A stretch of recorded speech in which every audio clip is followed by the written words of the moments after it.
Mama, Ladies and gentlemen, welcome to the Say Report. I'm your host, Devin Decker, and the guy singing because I didn't say action, that's Sejin. And I want to remind everybody that at the Say Report, we are 1,000% not supported by any way, shape, or form of Newport Creamery. That being No. said, today is Awful Monday, so every time that I record the Say Report until about, I'm going to say Labor Day, so September, I'm probably going to have an awful in my hand. Yeah. Awful's awful big, awful good, right? Awful Is that, did big, I do that right? awful good. You did it fantastic. And you also feel pretty awful if you're crazy enough to take the challenge, which is to drink 3 awfuls, all in the pursuit of getting a No, 4th for free. no. It's not worth it, man. Like, I love awfuls, but there's a point at which your stomach just can't handle that much dairy. I I've been to think Boy Scout camp, believe me. I don't just love awfuls, I respect them. So I will never do that. Yeah, there it is. But welcome to the Stay Report. It's the awful report because drinking my awful. And there's Sejin. He's my other coast. He's my buddy. He's my brother. Who can't get an awful? God damn it! Yeah, no, that's the doing this whole thing, and I'm stuck somewhere where they don't even know what we're talking about right now. The best. Here's the 100% thing. Local references get you local work, right?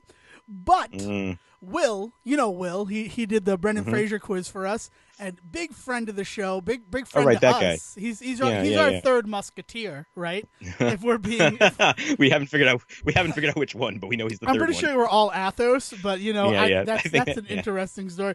We might actually be, and we'll get to it a little bit later, but I think I've discovered what 3 characters we are from fiction. Like, without question. Oh, okay. But Will, all right. when he was talking to me before we recorded the Brendan Fraser thing, he brought up how badly he wanted an awful. And that right there is totally the origin of why this is the awful report. Yeah, because people from across the globe are requesting them. Well, he's flying from Australia now. He's on his way back to London due to visa problems, so we won't get into that right now. But he is on his way home, and so he'll be a little bit closer to awfuls. And I have promised that next time he's in Rhode Island, I'll get him one. Yeah, and I will say this as far as the visa problems things go. The one thing I will say to everybody, sometimes when we do things here in America, it affects a lot more than America. I'm just going to put that out there. We don't think about that often enough. Of all the countries in the world, America is probably the country that thinks about that the least. Yeah. We think about things sometimes and how they affect us, and we forget that that's going to affect everybody else on the freaking planet. But anyway, yeah. Also, so it's on digital tape. Next time you're in Rhode Island, you have an awful coming from me, big guy. Yes. All right. All the more reason to go home. All right, man. So let's get into the awful report. What have you been doing this week? What have I been doing this week? Not playing Zelda. That is what I have successfully done this week, is just avoid the crap out of Zelda. Because I'm burnt out on it. Is this like the first week in, like, I don't know, 20 years that you haven't touched a Zelda game in any shape or form? It's at least the first week since September 27th, 2016. So if someone out there wants to do the math, feel free. But it was the 27th of September when the randomizer of Link to the Past first came into my life. And I have played Zelda every week since. 3, 4, 5 times. So, are you taking this time to go outside and enjoy the fresh air? What are you doing? Well, we have set up our deck. It's beautiful, but really, I'm doing 30 days without Zelda, so I'm playing other games as well. I did Mickey Mouse Capades. Remember Mickey Mouse Capades? Nice. Yes, I saw that was due to a friend request on Facebook or something, right? Someone told me to play that, and that's a game that, like, as a kid I sucked at, but then, like, when I was like 16, I finally figured it out. What is the deal with Mousecapade? What is the point of it? Like, is it just a side-scrolling adventure with Mickey, or what? It is the craziest game that I could ever think of. It's totally a Capcom Disney licensed game, without question. Nice, excellent. Because every level is 1,000% different from the one before it, and the villains are like Maleficent is the main villain. So you have to defeat Maleficent in order to rescue Alice in Wonderland, because let's just mix up all the genres when you're Mickey. Yeah, man. And so, like, you start in the Funhouse. If you don't remember all of Mickey Mouse Capade, you remember the Funhouse level, because it is a maze that like there is no indication on what you're supposed to do in order to solve that maze. Glorious, excellent. So Back as a when games kid, gave you no help whatsoever. no idea. And then like you do an ocean level that is super short, but like it's like a bullet hell game, but you're Mickey Mouse. Oh, And then God. it's a labyrinth through the woods that like the nifty way to solve it is that every second door is the door to go through. But when you get to autumn, the second door is hidden, so you have to shoot the tree that should have a door in order to reveal the door. And if that's not dickhead enough, when you get to the winter stage, because apparently you're in the woods for an entire year, you have to go. It's like a wraparound, right? Like you go through this whole thing. It's maybe like 16 panels long. You have to go through all 16 panels and get back to the start sign and then shoot the tree that's behind the start sign in order to progress. So, Jesus. like, I don't know how anybody figured out that that was the way to beat that game. Well, especially because this is even before, like, when people would break into the codes of games and figure shit out. Like, that's one of the fastest ways to figure out how to get through shit nowadays is just go into the code, right? But, like, nobody was doing that with Mickey Mouse Capades. It was Nintendo Power. If you had the issue, congratulations. If you didn't have the issue, maybe trial and error. Yeah. Or your local game, arcade or store. Maybe Yeah, if you had somebody there that was just sitting around playing games all day and willing to share that information. Like the playground, someone would be like, "Oh yeah, to beat the woods, you gotta shoot that." Or if you were like my friends, it was like, shoot the third tree and Mickey's clothes will come off, and then I would do it for hours and nothing would happen. But anyway, yeah. That also jumped to the internet, as well as schoolyard conversations on how to beat it. Just lies? Blatant video game lies? Yeah. Oh, yeah, Luigi's in Super Mario 64. Well, I mean, L he is real. Yeah. Yeah, so I did that, and then I played a little bit of Final Fantasy II, like the original adaptation of the Japanese Nice. Final Fantasy IV, which takes for friggin' ever on Super Nintendo. Because Cecil doesn't have his, like, dark art that, like, just launches black magic across the screen and kills everything. So, like, you actually need to learn how to progress through the game, and they ramped up the encounter rate like crazy. Like, so it's one step random fight, encounters one everywhere. step fight, and I'm like, 3 hours it took me to become a paladin, and like in like modernizations, like real, like true translations of the Japanese to like English, I can do it in an hour. So that was fun too. Man. But the coup de grace, Sejin, is that Tekken 7 came out on Friday to literally zero fanfare or applause. Honestly, it's like the red-headed stepchild of fighting games. Like people just don't want to ever talk about it. Like I grew up as a fan of Tekken. I will be honest. Street Fighter was the thing that I knew other people did, but I just could never do. Mortal Kombat was the thing I wasn't allowed to do. So Tekken was the thing I got my hands on. Soul Calibur eventually as well, but everybody once they hit college had Soul Calibur. Yeah, Soul Calibur. Right? I think Soul but like Calibur Tekken was like the is weird, the evolutionary end point. That's the Homo sapien of fighting games. And Tekken is interesting because like there's no special moves or anything, and it always looks really good. Like Tekken for the last 2 few years, was Tekken's my been the missing jam. link. Yeah, I had to get that in. that was good. That. No, I'm it's sorry. fine. Keep We're going. talking about the evolution of fighting games. It's fantastic. It's a little awful, maybe awful, but what are you gonna do? It's thematic. Anywho, Man. So I borrowed it. I got a rental of the game, and I have been playing it nonstop to the point that right now I am 4 online trophies away from platinuming the game on my PS4. Nice. And it's only been out since last Tuesday? It came out on Friday.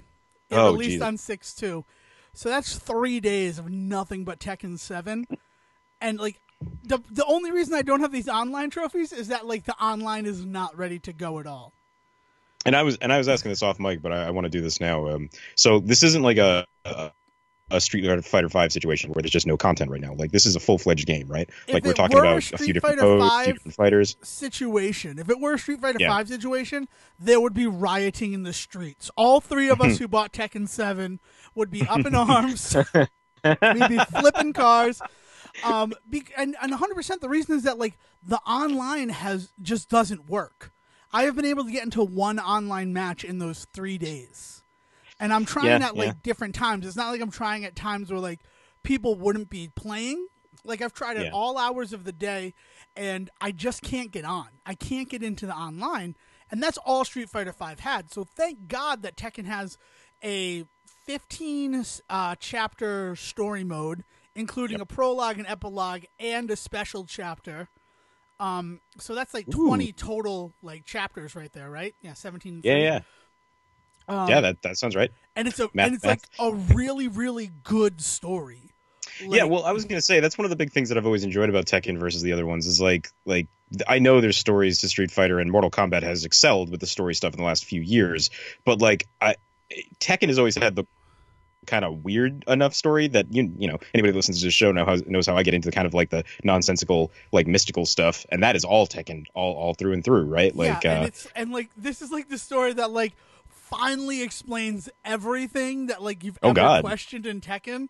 Like why Jin becomes the devil and why Kazuya becomes the devil, but not Hayachi. and like, maybe perhaps why there's like 3 different versions of King and all that stuff, or yeah, like all that stuff. Like it's all these crazy things have been explained. Nice. Yeah, oh, there's also character episodes. Like every character has their own episode showing what they're doing in the story when they're not featured. So like there's so much content. But what really has driven me, and the thing that like I was singing off mic, "The Warrior" by Scandal and Patti Smith. The reason why is the last trophy that I unlocked was getting to Warrior rank, which is like, I don't want to know, that's like 25 ranks from the bottom. And I got the Warrior, and I could not help but sing the song. And that's all in this, it's called Treasure Battle, and it sort of glorifies what they're doing in a lot of games now, where like the more you play, you like earn money and you earn loot. So like I've unlocked like crazy stuff that I can put my characters in. Yeah, costumes and stuff. Yeah, but, yeah. Like, okay, cool. That alone would keep me playing the whole time because it's just fun. My secret love in any video game is if I can change the clothing on my character. You know, like I got Elder Scrolls Online, and I never got past the opening town because I just spent all of my time like manufacturing different types of armor and seeing what I could do with different colors. And then like I found out that I could get more colors if I killed certain things out in the world. So I went out and I was like, all right, maybe for like an hour I'll see if I can do this. And then I killed a couple of things and got more colors. I love that part. Any game that lets me dress my character, that's what I'm going to spend all my time on. So this is awesome. My character Harang, like that from Tekken 2, I think that's how you say his name. He is currently cosplaying as Louise Belcher, like without question.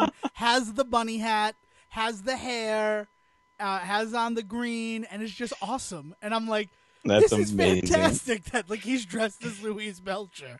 Well, it feels like they kind of realized where they fit in this fighting game thing, where they're just going to kind of be the dumb, like well made, but always going to be kind of the weirder sibling, right? So they figured out how to just lean into that, and that's awesome. And I feel like that's also we spoke of evolution a lot with fighting. Like Street Fighter V, I own it, but I don't have as much fun with it. Like I say, I've been playing Tekken pretty much nonstop for the last 3 days. I also somehow fit in there. I saw The Godfather on the big screen, but we can get back to that. Nice. Excellent. But I've been playing Tekken for like 3 days straight, and it's still fun. Like I'm not tired of it. Like I'm like, yeah, I'll get some hours in on Tekken. Where like Street Fighter V, I'm like, it's like such a slog to even put it into my system. Yeah, that's unfortunate, and also not the first person I've heard that from. Well, as somebody that has no skill or ability in the fighting game scene, which is honestly one of the reasons why I always settle on Soul Calibur. Is Tekken kind of in that sweet spot where I can still have some fun with that, or is it just a combo heavy nonsensical mess? You know what? It's the beautiful thing about Tekken is that there are those levels, like the story mode. I started it out on the easiest level just to see, because like I had heard that like it had assist and stuff in order to make it easier for new players. So I started it out on the lowest setting. And really what that does is if you hold like the L1 button and hit a button, you automatically go into a combo. So like even if you need your hand held, you still feel like you're doing something. Because like as you play through what you can do, and it teaches you how to play the game. So it's like a tutorial with the story, which is genius to me.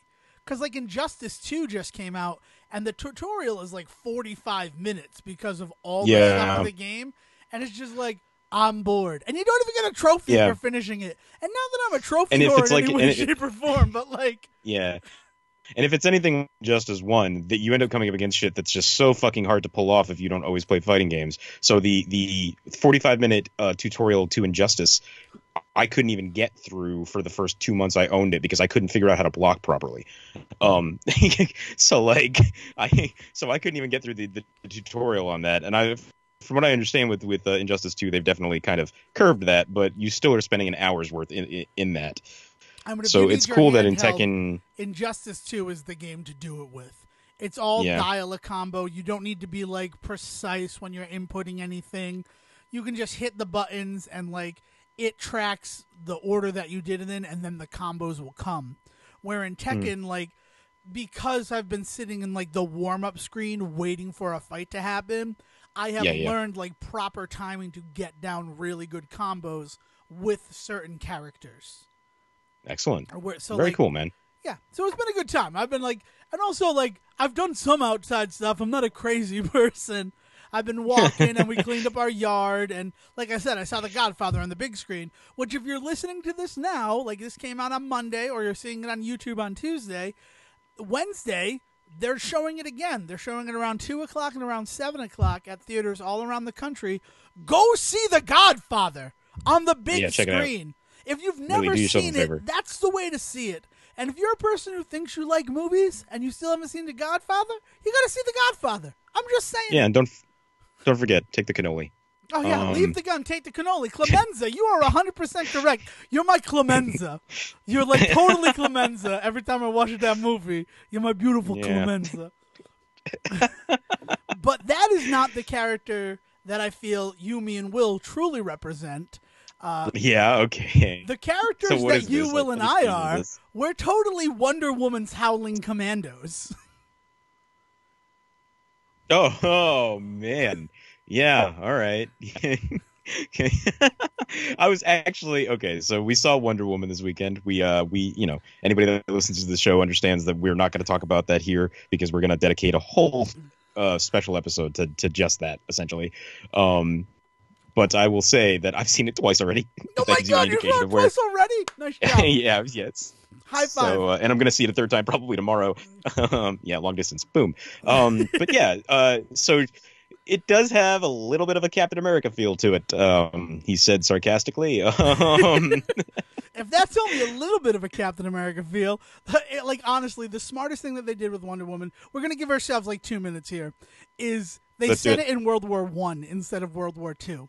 Like, if she were fighting Nazis, it would have just been Captain America again.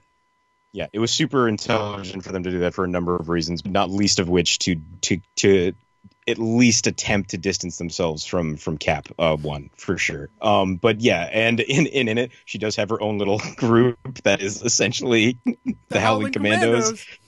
Minus Neil McDonough. That's the only thing. That's the only thing I'm upset about, is that Neil McDonough wasn't in this one. Yeah, but you know what? Ewan Bremner is fantastic. I was so happy to see Ewan Bremner in something. All are.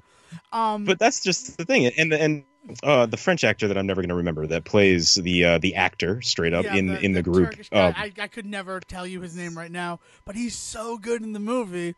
He's so good in the movie, and he's one of those guys that you're like, every time you see him, you're like, I fucking love this dude. Like, why is he not more well known? Why can't I remember his name off the top of my head? So that whole group for sure. So you think that's us? That's totally us, like 100%. And Sijin, I just called you Clemenza, which people have seen The Godfather, they might take offense to that. You might think that that's offensive, but I mean it with all the love in my heart that you're Clemenza to me. But in this little friend group, congratulations, you're Steve fucking Trevor, buddy. I figured out of this group that was probably going to end up being who I was going to land on, because I'm not the actor and I'm not the drunk, but man, I'm also not the Native American. I'd like to think that none of us are the Native American. But probably for the best. Probably not say that one of us is the Native American character. Just like to save face. But like now that you say it, I could see Will. Like obviously he was the Scottish guy in my head, but he could be the combination of the Scottish guy and the actor, which does then make me the Native American. And I do have that quiet, calm, like knowledge that he represented for the team. I'm gonna eject from this bit in the cleanest way I know possible.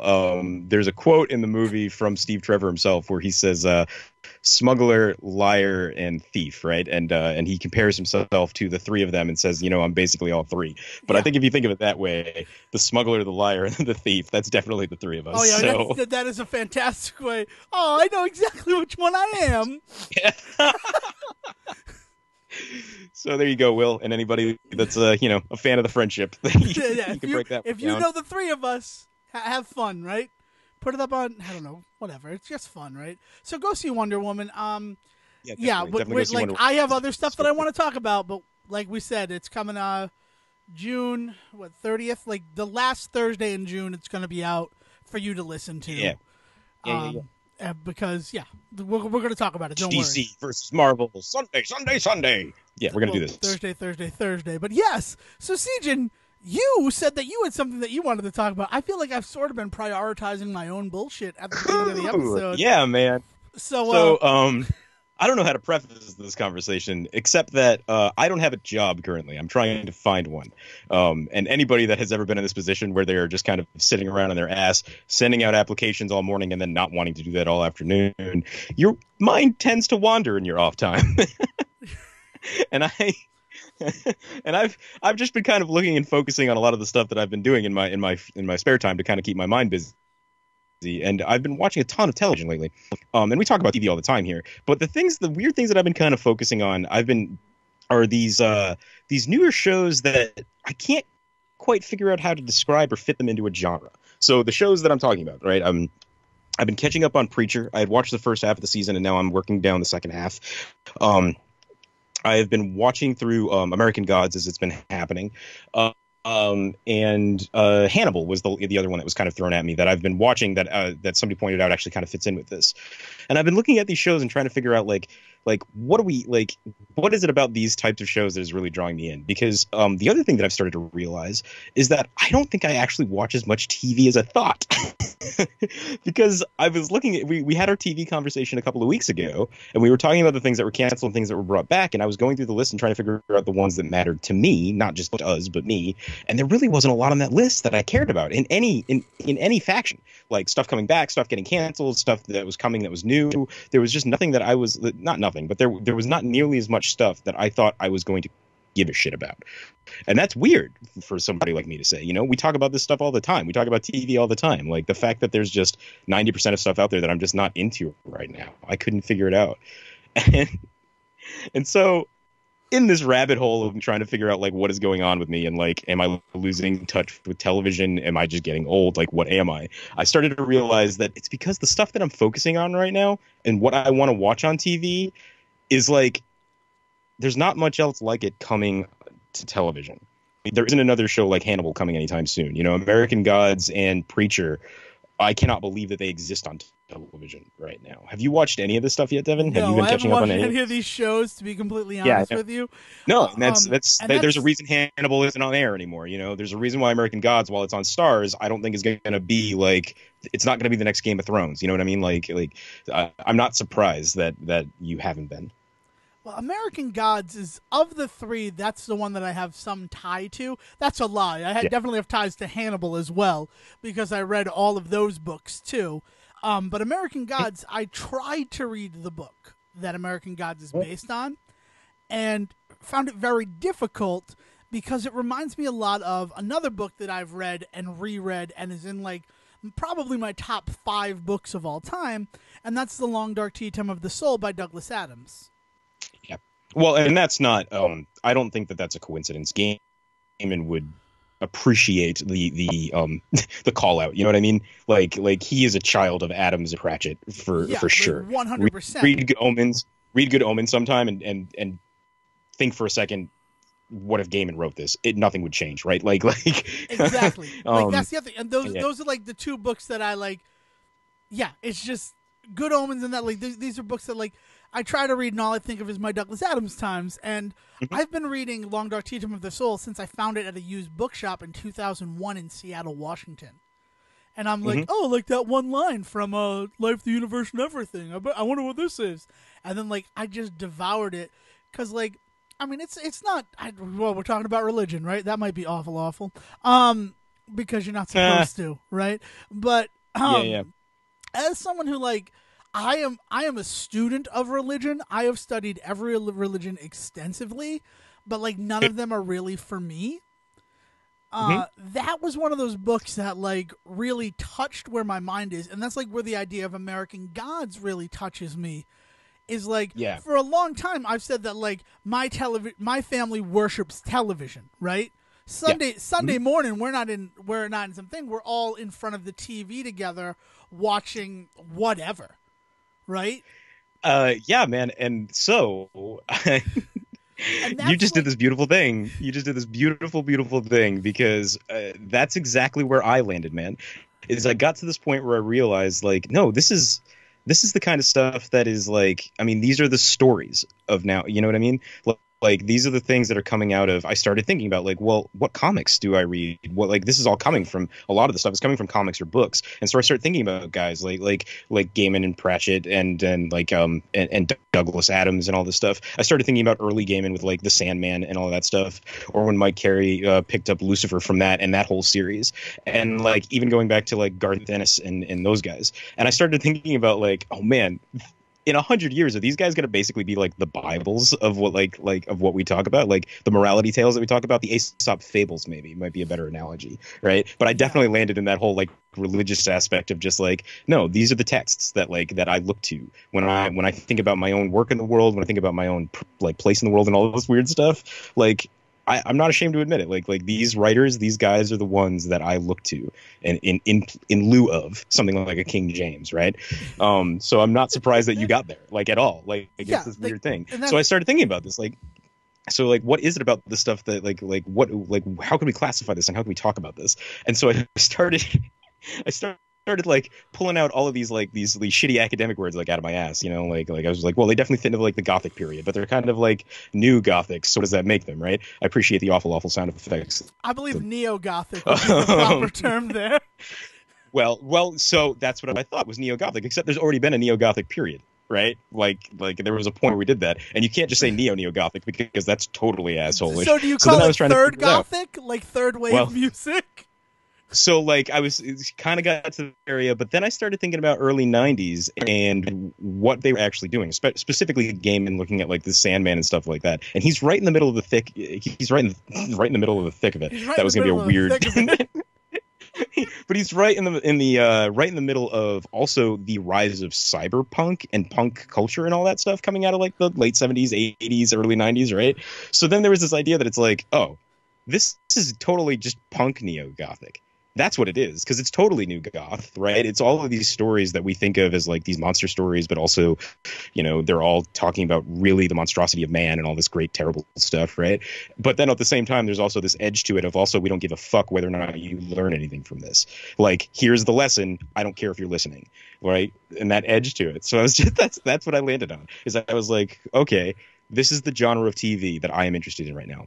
Punk neo-Gothic. Like, this is the stuff that I want. So that's what I've been doing with my time. You've Is been I've been making like an sitting here arbitrary like, genre of television and then Yeah. like espousing the beauty of it to whoever will listen Yeah. to you. and now I'm trying to figure out what really fits into this, and actually there's a lot of really good stuff. So, you know, I mentioned like Preacher is in there, and American Gods fits into this, but also like some of the new stuff that's been coming out this year. Riverdale is really the big thing that I landed on, that I was like, this might be the most popular version of this. So it's my pop punk neo-Gothic version of all of this shit. Is right?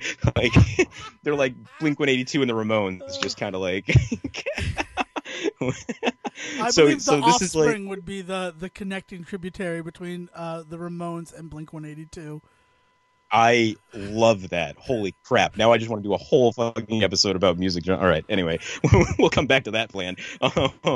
But like, yeah, so sitting around and thinking about the style of television that's kind of been born over the last few years and trying to figure out where that comes from and all of that. And it's like, I think it's because end of the Obama presidency, long before he actually left office, a lot of what we see in the water now, that's when it was being put in the water.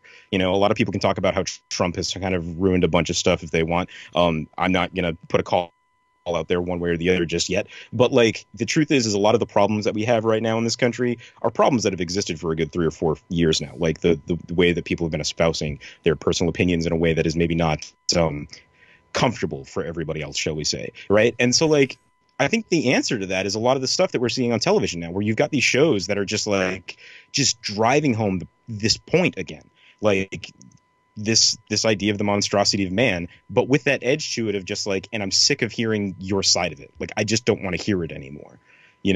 And so like you watch something like Preacher, and that just is what it is, and it doesn't give a shit whether or not you like it.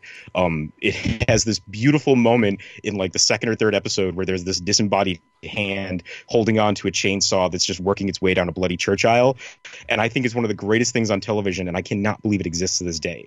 But it only exists because of the guys that produced it, directed it, put it together. They just thought, this is what I want to see on television, and I don't care if there's an audience for this anymore. The other side of that is it also comes out of the Netflix culture, like that whole idea of shows being created for these digital. Well, I mean, if we're gonna give credit where credit is due, Mad Men is really what opened the door to. I have this story to tell. No one might care about it, but we're gonna tell it anyway. I might say that. Yeah, the thing about it is that kind of became Mad Men in the last couple of seasons. The first 3 or 4 seasons of that show, it was very much, I don't want to say standard because it was doing its own thing, but it wasn't doing anything. No, well, I that never would got scare into the shit out of my exactly. mother. I Right? never Like, got let's put it this into way. Like, Mad my Men. mom could watch Mad Men. You know what show I'm surprised my mother watched and loved was Breaking Bad, which, to be fair, on the tail of it rode in on the coattails of Mad Men. If it wasn't for Mad Men, Breaking Bad wouldn't be what it is. But Breaking Bad might be the first kind of big instance of this breaking through into like a popular culture in a way that like, hey, people can afford to take a risk on these type of shows. So like, you're totally right. It totally comes from AMC. I mean, right after that, you get things like Walking Dead coming in the door and stuff like that too. Right. But Mad Men definitely allowed AMC to say, let's let artists be artists. But Breaking Bad might be the show where they were like, yeah, and artists don't give a fuck what audiences think. Exactly. You know what I mean? Like, you watch that show now, and it's just like, why did anybody ever okay this? Exactly. Because, honestly, Mad Men was one of those shows I didn't get into until I had it on Netflix, and everybody talked about how great it was. And I'm watching the first season, and I'm like, no, I'm not seeing it. I'm not getting it. And that's like sort of why I never really gave Breaking Bad a chance, is because you have all these voices pushing an idea, and then when you give it a try, right? And like very rarely will I even give it a try if it is like an opiate for the masses, but I will give it a try, and then I'll be like, I don't get it. I don't understand why this is the response. And then like, well, and part of that comes from the types of nerds that we are. We have to own that. Is like, we've talked about this before on this show, is that we have a hard time when a large group of people is okay with something and pushing it on us. It's different if a large group of people love something and we discover it. But if it's brought to us and forced down our throats, we don't like that. And we've talked about that before. No, we have. With video games, we have music, indie and music syndrome 100%. Everywhere. We have indie syndrome. Yeah, so like, we want to be the ones to discover that stuff, right? I mean, let's face it, we're white men in our 30s. We want to be the ones making the discovery. We don't want somebody to tell us where it is, right? Like, and I For the have record, to recognize that. Sejan said that, not me. Like, that was like a real Devin Decker move. But like there's this element of recognizing that. So now when somebody says to me, you should watch the show, I have to remember that immediate no in my head is actually probably, take a moment and hear what you're saying, right? So like, there's this idea that I love all of these shows as well, and I love this genre as well, because I did kind of figure this all out on my own. I did come across all of these shows on my own. I don't know many other people that are watching Preacher and American Gods on a regular basis. I don't know many people that watched all of Hannibal. The few that I do know, they watch kind of because I introduced them to it, which feels really cool, Yeah. So like, there's definitely a lot of that wrapped up in this whole thing too. Did I lose you, Devin? No, you didn't. I'm trying to. First of all, everything you're talking about like punk neo-gothic, The other thing that I've been doing is Castlevania, right? The Castlevania video games. Yeah. All right. Yeah, for sure. Totally like the first real horror video games.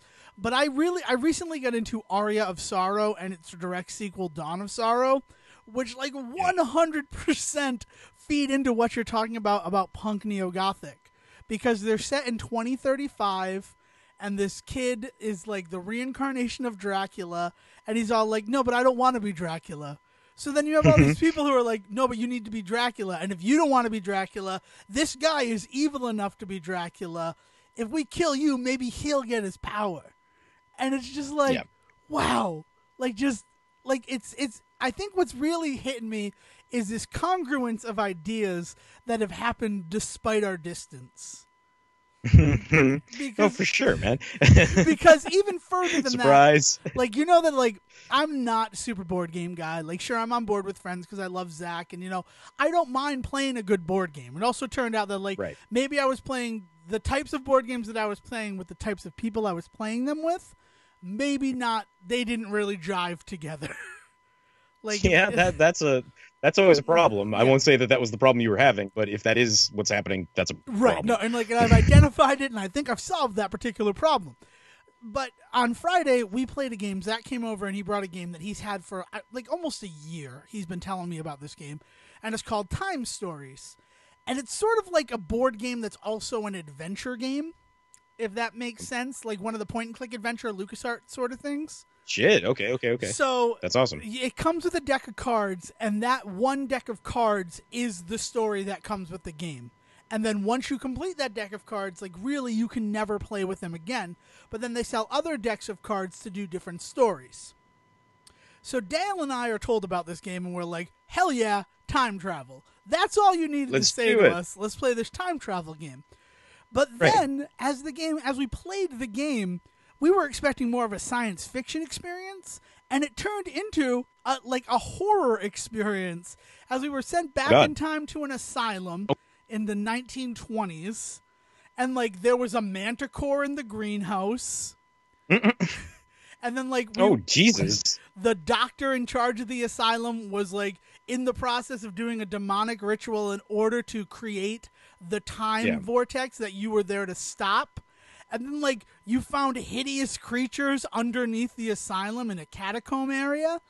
And, like, you're right. Like, this is sort of the way that the trend is going, because we totally expected this story about time travel and being, like, Dale and I were like, oh, it's going to be, like, Timeless. Like, we're this crew, and we got to go back in time, fix the problem. It'll be fun. But then the problem took on this real horror element that neither one of us was expecting. And, like, the next day, both of us said the worst part about that game is I can't get it out of my head. Like, because we ended up, like, spoilers for the game. We failed. Like, you have 2 chances to succeed before, like, you fail and they give you, like, training wheels in order to beat the game a little bit. Whatever, right? Okay. You do what you can. But we failed twice, but that, like, the game is still the game. It's still going to portray, like, every time you go to the dormitory, the same 4 things are going to be in the dormitory for you to do. Okay. So like, we're, like, thinking about, like, how are we going to do this? How are we going to do that?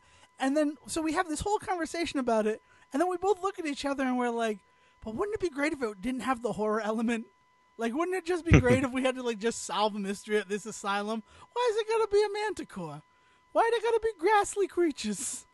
But, like, the reason is that, like, that is where our world is looking towards. Yeah. Well, and so what you have is you have this world in which these kinds of stories were getting rewritten back in like the 80s and 90s, and like looking at things like Sandman and Lucifer and all of these comic series that were just kind of pushing this stuff. Fables is also a really good example of this, right?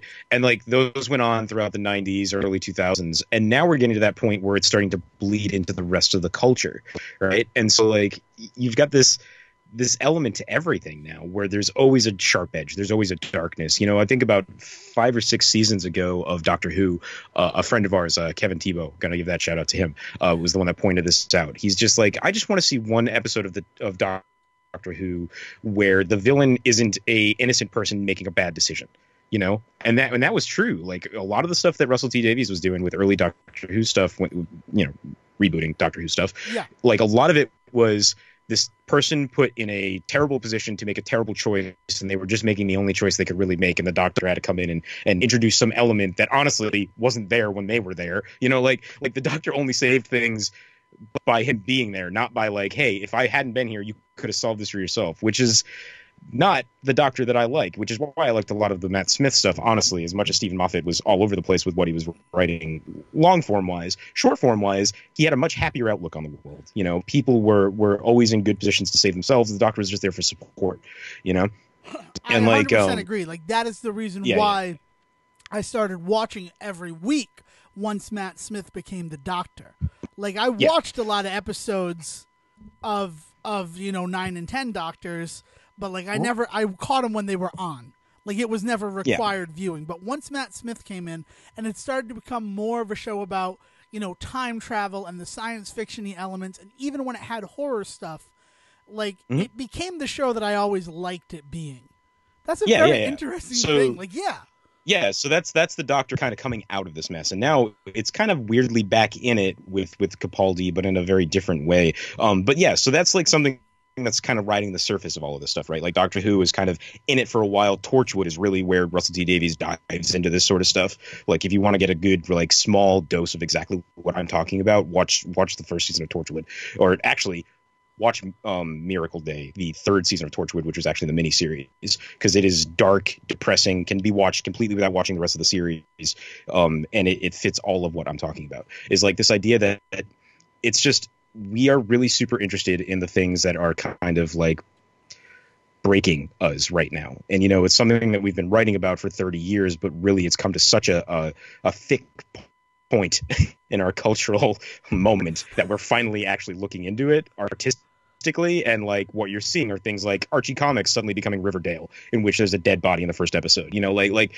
there's you know what though, in argument against Riverdale, Archie's Weird Mysteries definitely existed in the late 90s, early 200s. Oh, well, and we're also, Riverdale is existing in a post Afterlife with Archie world, which I think is exactly the wave that it's riding on, is like Archie and the, you know, Archie versus zombie stuff that was in the comics already. So I don't think that it's weird or new in that case, but it's new in the sense that people I know don't pick up even Archie comics are super into Riverdale and super into this like weird world, because they thought Archie was this goody two shoes comic where he just happened to like two girls, you know.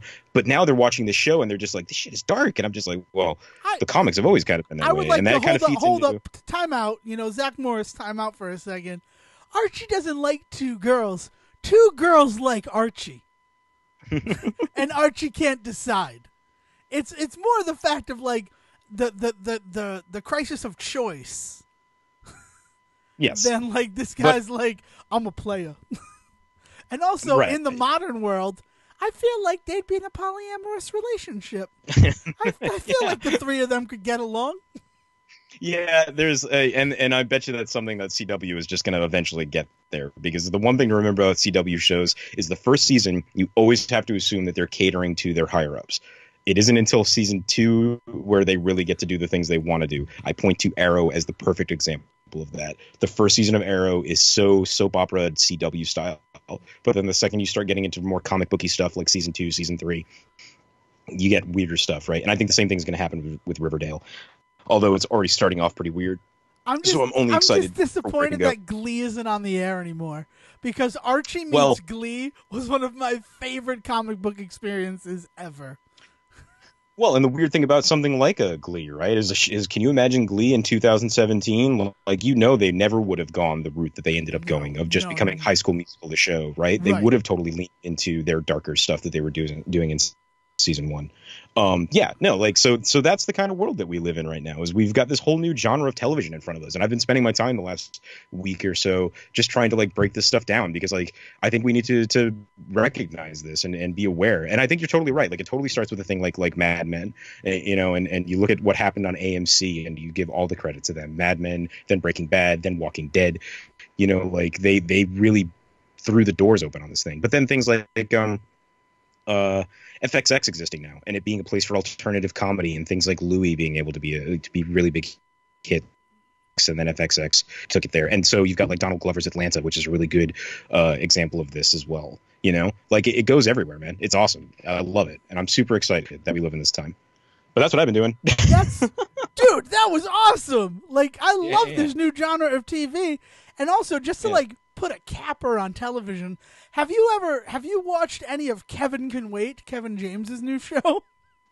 Kevin James' new show. I've actually not watched it yet. What channel is it on? Is it available in any fashion? It's a CBS show. So no. Yeah, if you have CBS All Access, which maybe you do for Star Trek Discovery, yeah, like they're all up on there.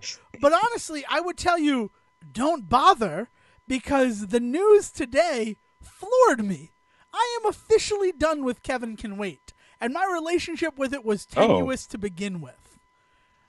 Really? What happened? So here's what happened. In the 24th episode of Kevin Can Wait Season 1, they brought back Leah Remini. Remember Leah Remini? Oh. She played his wife on The King of Queens. King of Queens, right? Yeah. And so she's also, for anybody that isn't listening, she's also the one that's in a big fight with Scientology right now because she left the church and wrote a tell-all book. Yep. And she's on A&E, right? Like just doing everything. Yeah. She's like doing like documentaries, like anti-Scientology left and right. Yeah. So they brought her back, and I'm assuming, did they address this at all, or is that not even part of what they did? So the episode, instead of being like she was his former partner, because in Kevin Can Wait, Kevin James's character is a retired police officer. So they had worked together as on the force, these two people. Got it. And a case that he was like undercover on, the guy was like, we haven't seen him around for a while, so they had to bring him back in order to like make it look real and finally solid. So it's a 2-part episode 24 and 25 of the first season. Leah Remini is there. She wasn't great. I'm just gonna like this is a little bit of editorializing, whatever. It's what podcasting is, right? Like she was kind of meaner than Carrie ever was on King of Queens, and they really got to lean into it because she wasn't his wife, right? At the end of the day, you don't need to wonder how are these two together. Like she can be resentful of him because like he's Kevin James as a cop. Like of course he's going to be bumbling, or maybe he's going to do something that could jeopardize a case, right? Okay, yeah, right. That's the joke, right? Yeah. Like that's the joke. she's a no-nonsense, like good police officer, and he was just trying to get his 20 years so he could retire at 40. That was the central focus. So yesterday, they announced that Leah Remini is coming back for season 2 of Kevin Can Wait. And that seems odd, right? You're like, oh, that's weird, right? Like, sort of like a non-starter character, like definitely written as a cameo. Like it was fun, and you guys got the viewing that you needed in May to like pump up your ratings, but like that's a bit odd, right? Today, keep going. Say your piece before I continue. Well, what I was gonna say is, it sounds like what it came down to is, at the end of the day, Kevin James, who I can only assume has actually a lot of creative control over that show, because let's be honest, you have your feelings about Kevin James all you want. The dude can sell tickets and bring in viewers. So like when he comes onto a new show at this point in his career, it's a little bit of a desperate attempt on his hand because he's coming back to TV, but also you're getting Kevin James back to television. So like that was going to be a hit no matter what. Exactly. And so it's coming back to CBS. It was primed up. So it feels right. So it feels like Kevin James and that group of them liking working with Larry, like from King of Queens and all that, just kind of pushing something that they wanted to be see doing. It doesn't feel like it was good for the show. It feels like it was good for the group. You know what I mean? Right. Which is like not always the best decision. So anyway, ladies and gentlemen, think for 1 second about what Sejan just said, and then I will tell you the news that came out today. Erin Hayes, who played his wife on Kevin Can Wait, will not be returning for season 2. She has been let go from the show. No. Yes. So they're just turning it into King of Queens too. That's what it sort of feels like. Like, honestly, I saw that news, and I contacted people I know who care about the show, and I said, I'm done. Like, this is me. I'm done with the show. Because Erin Hayes, I don't know, do you know anything that Erin Hayes has done? Is that an actress that you're familiar with?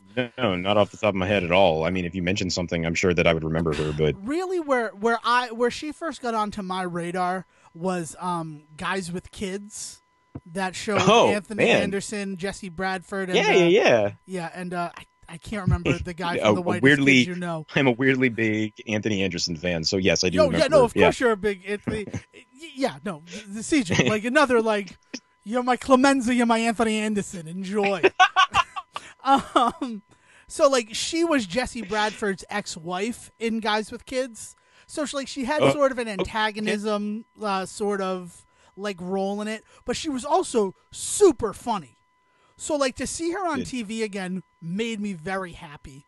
Like I was probably one of the only people who was watching that show because Erin Hayes is there. Like I didn't even know that Kevin James was in it. I just saw Kevin Can Wait and then Erin Hayes was in it, and I'm like, oh, I gotta watch the first episode. That's where I was at. And she didn't disappoint. And, like, she was one of those, like, it's another one of those, she's, like, a very thin woman. So it's one of those, like, Wilma Fred sort of relationships where you wonder why. Of course, as it always is. Right, exactly.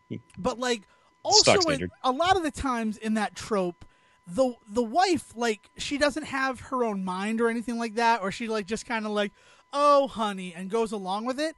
She would always, like, snipe at him and be very snarky and have a comment. And, like, that made it, like, feel more real, right?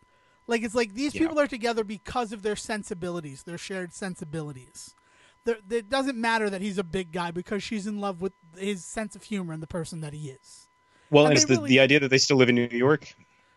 They live outside New York. I want to say like Staten Island type area. Yeah. Right. But the idea is, again, New Yorkers, because, I mean, that's Kevin James' wheelhouse for television and stuff like that, like Raymond, Queens, and this. So, like the idea that she's a woman from New York and that's the attitude, like, that makes total sense to me is what I'm getting at. Like that totally is who she should be. Yeah. But, like, for them to just be like, yeah, she's out, and it's just like, how are they going to address it? Like, I'm going to watch the first episode. Like, like, do they kill her? Are they going to kill her? Did they get divorced? Was the first season all a dream? Like, yeah, how do you do this? Especially because there's no way that she's happy or expected this. Does she come, like, I would, if she comes back for one episode just to do, like, a send-off, like whatever storyline they do for her leaving, like, kudos to her. Because that's going to take some balls on her part to do that. Like, I don't know what else to say. Like, to show back up after this nonsense, to film an episode where you're leaving, that can't possibly happen, right? There's going to have to be some. There's going to have to be. There's going to have to be some off-camera nonsense of just like, she's been in a car accident. There's no recovering the body. Sorry, and then. Oh, so they're going to pull a 2.5 Men. Yeah. I mean, like, what do you? Totally what they did in 2.5 Men. But the thing on 2.5 Men. Right, but the thing that happened on 2.5 Men is you got to that point because Charlie Sheen had been so crazy, unbearable, yeah, that even audiences were willing to laugh at, like, haha, this is how you're getting rid of them. Like, I don't know anybody that will be willing to laugh at this move. Like, you know what I mean? Like, they can't make a joke out of it. So how do they do it? And as far as I can tell from what little I know about the show, it's not the kind of show. It's not a MASH. It can't pull off the saccharine and the funny at the same time. No, so like it makes no. What it really does for me is it calls the whole show into question for me. Like, I have no idea what Kevin Can Wait is going to be when it comes back in the fall. Because, like, are you guys just maybe it's a whole trim Saved by Bell the fat of a bunch of stuff? Like